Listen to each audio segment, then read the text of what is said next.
Good day everyone, may buntag ka rin tanan. Nandito tayo ngayon sa Barangay Halang, bayan ng Lumban, dito sa Laguna, Philippines, no? So, meron tayong bagong property for sale dito sa tabi ng Napocor, katabi ka ng Kaliraya Lord, Sanhan Falls. No, anyway, so this property is overlooking with Laguna Dibay. Na look at that.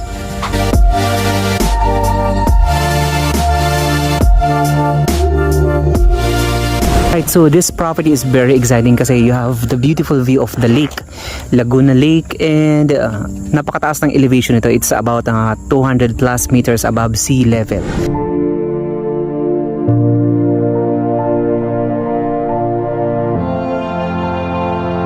So this property, napakaganda ng potential niya. So from the National Road, Tulin Road, no, aakit lang po kayo papunta dito sa property with a concrete road plus with a nice view, and this is the plan, no, approved plan. This is the approved plan. Anyway, so you have 4 titles, no, adjacent 4 titles with a total land area of 70,173 square meters, or about 7 hectares and 173 square meters. So this property is titled, no, and this state selling in the market for 15 pesos per square meters.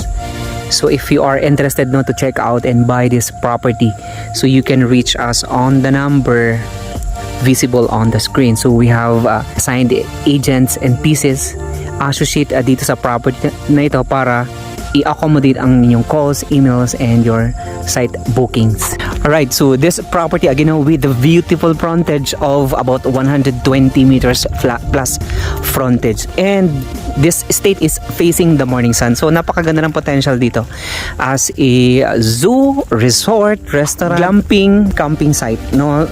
Of course, no, since it is a 7 hectares properties, pwede rin siyang i-develop into a subdivision or a resort. Okay, so with a beautiful view of the lake. Anyway, so napakalapit nyo sa stratosphere. So napakagandang investment, lalo na pag lote, no, land, kasi hindi nagde-deteriorate unlike with the buildings. So this estate, no, laging appreciated.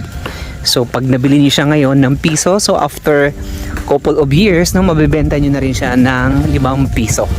So again, no, my name is Ray, and I hope to see you in our next video.